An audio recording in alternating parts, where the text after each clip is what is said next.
If you would have met me between the ages of 17 and 34, you would have seen me as one of the most zealous Christians you had ever met.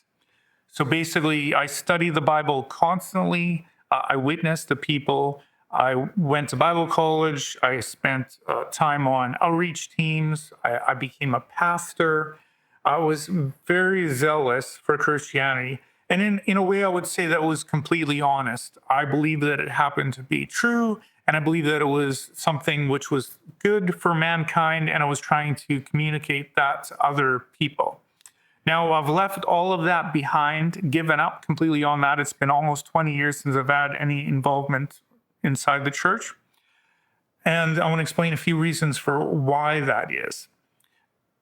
Unfortunately, I can't give you simple reasons. If you want a simple reason or explanation, I would just say, shut this off right now, go to someone else. So basically, the issue that led me out of the church was within the context of Bible contradictions. Basically, I came to believe that there are different perspectives within the Bible that can't be reconciled. So basically, in the church, we had viewed ourselves as fallible and limited human beings. So there's God, there's truth. He's communicated the scripture truthfully, but we're fallible. And this is why there's 1,000 different denominations to be fallible interpreters looking at the scripture. I came to believe that the people who wrote the Bible were also fallible and had different perspectives, and therefore we can't look at them as a level above us with regards to understanding whatever the nature of reality and whatever the nature of truth actually is. For me, this came to a head when I was looking at the issue of marriage and divorce. When I was in college, there was a book called Four Views of Marriage and Divorce, talking about four prominent views within the church regarding perspectives on marriage and divorce. For example, there are some who will say that divorce is only ever allowed in cases of sexual immorality, of adultery. Some will say that it's allowed in some other cases as well. There are some who will say, well, remarriage is never allowed. Some who will say remarriage is allowed if your original partner has died and there is no longer any possibility of reconciliation. Others who will say that remarriage is allowed if the divorce was a proper divorce and was done because of immorality or adultery. Some who will say, well, there's other cases which remarriage is allowed as well. I just want to give you one passage in discussing this. So in Matthew 5:32, it says, "But I tell you that anyone who divorces his wife, except for sexual immorality, brings adultery upon her, and he who marries a divorced woman commits adultery." Now, you can tell that to somebody in the church now, and typically they will say, well, that's what Jesus was teaching during his, while he was in his ministry. But after the new covenant came into place, and the grace and so on, that different issues come into play now. Basically, so everyone acknowledges that there are different perspectives in the Bible, but most of the time we ignore those different perspectives or consider that it's okay on the grounds of the idea of dispensations. Now, to explain dispensations, Jesus replied, "Moses permitted you to divorce your wives because of your hardness of heart, but it was not this way from the beginning." So basically, the idea is that there's this pre-Mosaic time between creation and the Mosaic law, where there are certain laws and rules in place. And then there's the Mosaic law, which he gave, but that covenant fell apart. And Jesus started teaching. So then there's the laws and truths and things that he was teaching and saying that people should do. And then there was after the resurrection and the new covenant is in place.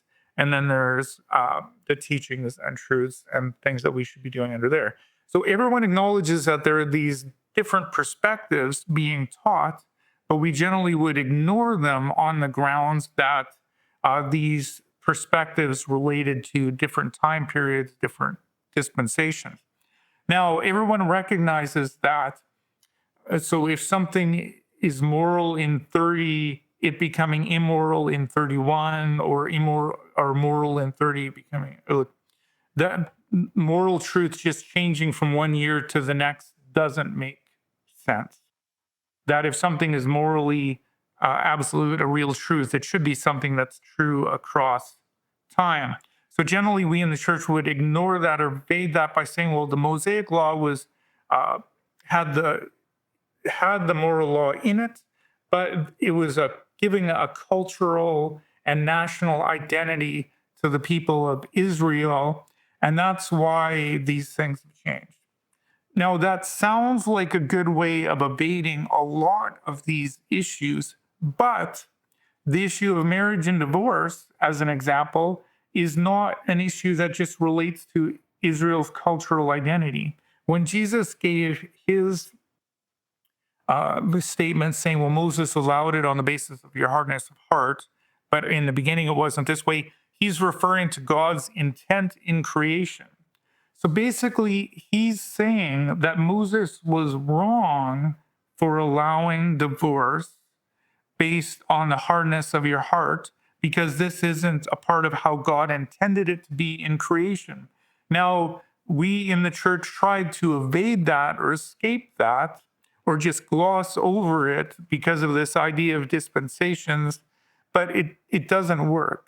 That is a contradiction. That is showing that people within the Bible had different perspectives and they argued with each other just like we argue with each other or used to argue with each other.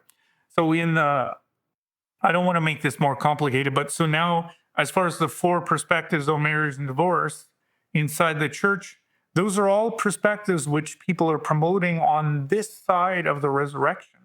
We're not even talking about different time frames. We're all referring to people within the church who will say that their position, A, B, C, or D, is the correct one, all claim to be representing that based on the truths that came out after Acts, through the epistles and so on, that are taking the whole Bible into consideration.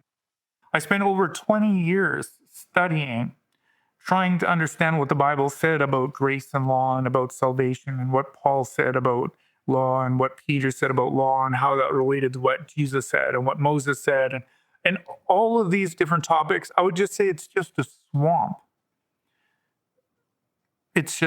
I just feel like I wasted 20 years of my life trying to honestly understand what the perspectives on all these different issues are. And most people in the church weren't really putting much of an effort in. They just came to a conclusion of what they thought was right, just like I would now, right? They just paid devotion to the Bible and to the scriptures, but they weren't really seeking what does the Bible teach on this topic. So I'd say, what's the point when you're living like that anyways, in giving this pretense of devotion to scripture when you know already that it's not justified?